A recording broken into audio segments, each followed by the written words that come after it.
A girl in a faded jacket walked into the most expensive shooting range in California, carrying an old, worn-out rifle. Everyone looked at her like she didn't belong. Janitor, they laughed, but she said nothing. She just stepped up to the firing Quinn. And after 10 perfect shots, the W line room went silent. She was stopped at the gate of the shooting range, not because of anything she did, but because of what she wore. A faded olive jacket. An old rifle that looked like it belonged in a museum.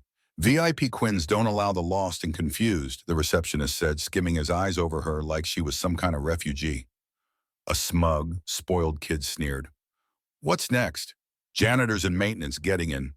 Riley didn't respond. She didn't flinch. She simply pulled out her VIP pass, a worn card but legitimate, and walked forward.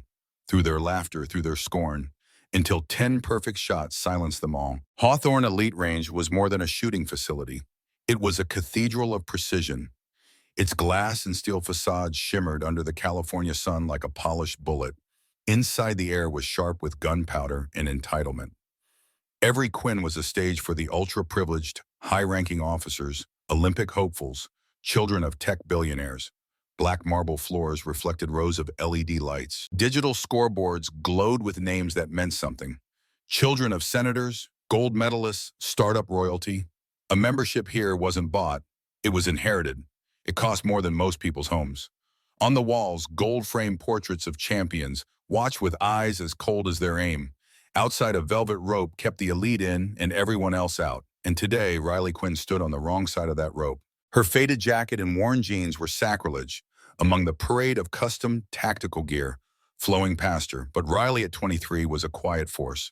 Her beauty was raw and unpolished.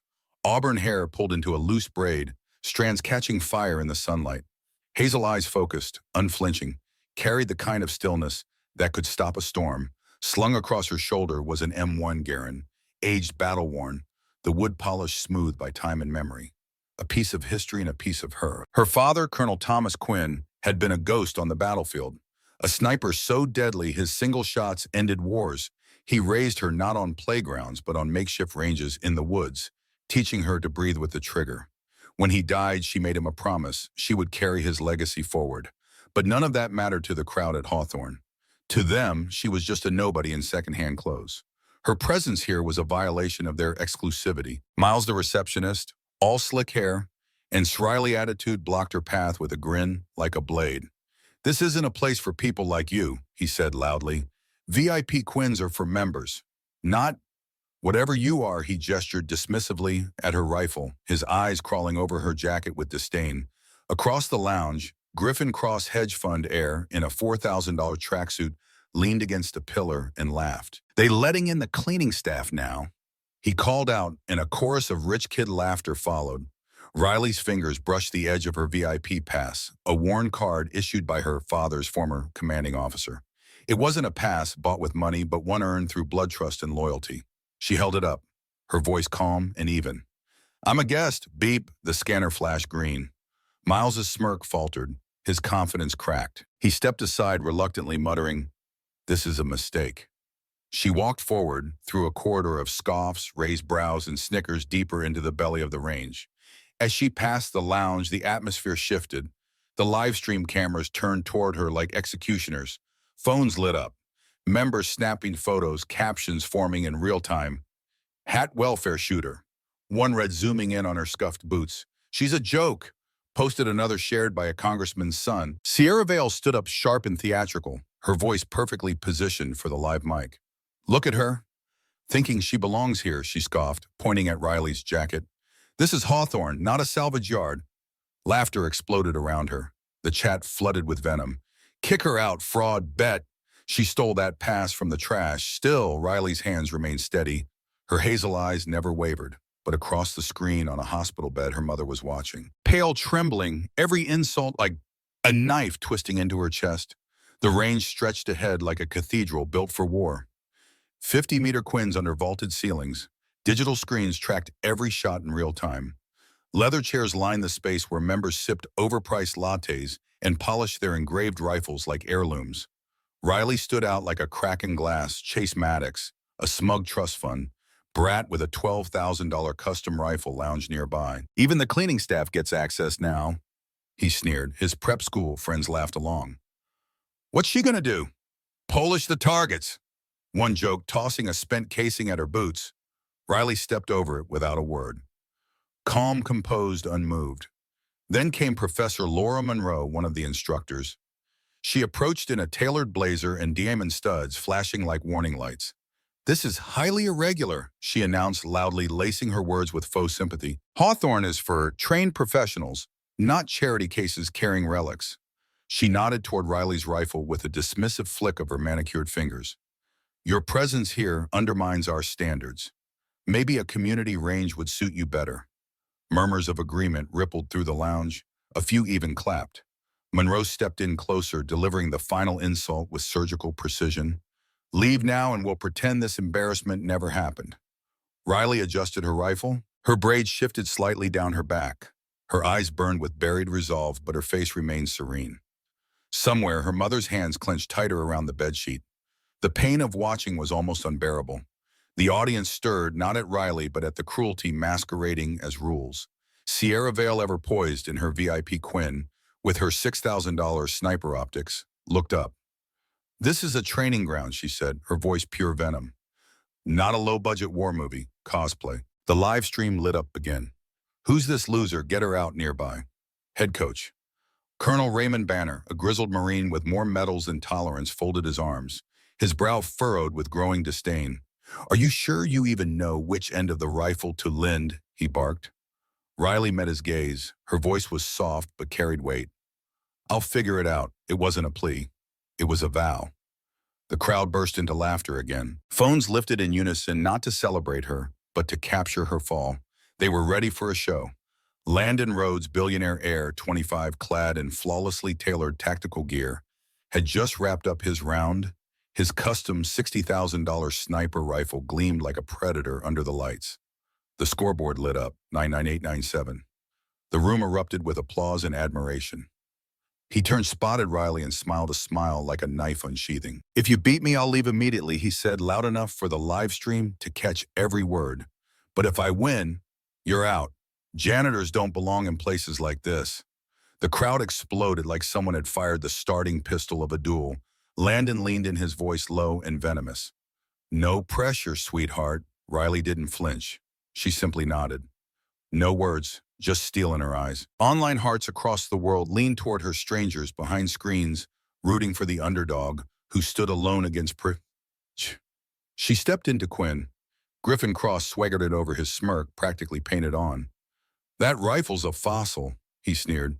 Bet it falls apart before you even pull the trigger. He flicked a coffee stirrer toward her boots. Pick it up. Maintenance girl. More laughter. More posts. Hat range trash. From down the line, Sierra Vale called out again. You're embarrassing yourself, hun. Go home before you shoot your own foot. Coach Banner raised his clipboard like a judge lifting a gavel. This is an elite facility, he said flatly. We don't waste time on amateurs carrying antiques. Riley said nothing. Her hands moved with smooth precision, loading her rifle with quiet focus. Her face was still unreadable. But on the live stream, the camera cut to her mother lying in a hospital bed, face crumpled in pain, watching helplessly social media, feeds flooded with ridicule. Scrapyard shooter. She's a fake. Why is she even here, Chase? Maddox stood shouting across the lounge. This is our range, not some soup kitchen shoot. More cheers. The walls of wealth and privilege closed in. And Riley, silent, grounded, unshaken, stepped fully into the Quinn. A girl in a sleek designer jacket, Aubrey. Lynn tossed a crumpled score sheet at Riley's feet. Clean that up, janitor, she said with a sneer. The paper slid across the floor and brushed her boots. Riley didn't move. Her braids swayed gently as she adjusted her rifle. Her hazel eyes locked on the target 50 meters away. The crowd's fury simmered beneath the surface. A tidal wave of rage at the cruelty they'd just witnessed moments from breaking. The insults sharpened. The tension thickened. And Riley, calm, deliberate, stood at the heart of it all. A retired general, now a consultant at the range, leaned toward Coach Banner, his voice loud enough for the live stream to catch. This is what happens when you let leaderships in, he muttered. Gesturing at Riley, no breathing, no skill, the crowd murmured in agreement, phones flashing to capture Riley's stillness. Sierra Vale stood, her optics glinting. You're a walking embarrassment, girl, she called out. Leave before you make us all look bad, Griffin Cross added. Bet she's never even fired a gun. Probably stole that pass. The laughter swelled a vicious chorus. Every word was a stone hurled at Riley's dignity. She brushed her fingers over her rifle. A faint tremor was her only tell. Her face stayed serene, her silence unshakable. Then Landon Rhodes stepped up. His movements were smooth, his rifle an extension of his body. The digital board lit up 10, 9, 9, 10, 10. Near-perfect tight groupings, precision like a scalpel. The crowd clapped and whooped, turning their smug eyes toward Riley. Good luck, thrift store, Landon called, cocky grin in place. His eyes dared her to crumble. Livestream comments exploded. She's toast. No way she tops that. Riley stepped to the line. Her M1 Garand was steady in her grip. The crowd hushed. Phones raised hungry for humiliation. She exhaled, her body stilled. Her focus narrowed. 50 meters out, a red dot shimmered at the center of the target. The first shot, 10 ping. The board chimed. Ripples of murmurs. Lucky shot. Chase scoffed. Riley didn't blink. Second shot. Another ping. It's Riley now. Sierra's smirk faltered. Third shot, 10. The range's melodic chime triggered a rare sequence reserved for 3 perfect hits. The room froze. Laughter died. Beginner's luck, Griffin muttered, but his voice cracked. Riley's face was calm. Her eyes locked on the target. The livestream audience leaned in breathless. Fourth shot, 10. The chime echoed louder. Insistent, Coach Banner's clipboard shook in his hand. Fifth shot, 10. A headset drop slipped from the hands of a stunned athlete. Sixth shot, 10. The range was silent now. Her faded jacket glowed under the lights like armor. Every eye fixed on her. Landon's grin had vanished. His jaw clenched. Who is this girl? This is insane. Seventh shot, 10. The melody now a hymn reverberating across steel walls. Chase turned pale. Sierra ripped off her optics, her hands trembling. Eighth shot, 10. Ninth shot, 10. Phones dropped. Mockery evaporated. 10th shot, perfect center. The bullet overlapped her first, not a millimeter off. The board lit up 100 facility record broken. The chime sounded one last time, triumphant. Riley lowered her rifle, her breath steady. Her eyes swept the room. The audience erupted cheers, rising like a wave. The scorn turned to reverence. She turned calm and steady. My father taught me to shoot when I was 6. She said, her voice slicing through the silence. He was the #1 sniper in his unit, while you were still learning how to double-click a mouse. The crowd parted, heads bowed, the shame of their earlier cruelty too heavy to ignore. Coach Banner stood slowly, his eyes shining. He began to clap, slow, deliberate. The sound echoed in the hush. Others joined, applause swelled a reckoning. Landon stood frozen, his once cocky grin erased by a blush of shame. Riley's faint smile struck him like lightning. I was an idiot, he said loud enough for the live stream to hear. You're not just better, you're untouchable. The silence was thick, a shared burden. Coach Banner stepped forward. Mr. Rhodes, he announced, his voice booming, your scores are no longer the standard. Step aside. Landon's shoulders slumped. His gaze clung to Riley, stunned by her quiet radiance. The audience cheered again louder. Riley's rise and Landon's fall intertwined in legend. His 9-9s now public humiliation. He had mocked her, challenged her, and been dismantled, shot by shot in front of the world. The live stream flashed. She destroyed him. Riley. Legend. Landon stepped forward, voice low, almost reverent. I was wrong, he said. You're incredible. Riley nodded, her smile faint but warm, a flicker of grace that caught him off guard. Coach Banner's voice rumbled. That was the finest shooting I've seen in 40 years. Your father's legacy lives in you. Her eyes softened. Mission complete, promise kept. Then the range's director, General Marcus Wolf, stepped forward, silver hair gleaming under the LED lights. Harp Quinn has redefined excellence, he said live on stream. Her record of 100 is now the benchmark at Hawthorne. He turned to the staff. Those who mocked her, mouthed Professor Monroe, are suspended pending review. Skill is the standard, not status. The crowd gasped. The arrogance shrank. A new digital plaque appeared on screen. Riley Quinn, record lender. She stood tall, her smile quiet yet commanding. Her gaze met Landon's again. His heart tripped. Riley. Quinn trended worldwide, her 10 shots a myth in the making. Griffin Cross slinked to the lounge. His tracksuit, no armor now. Sierra packed up her gear, her modeling contract trembling.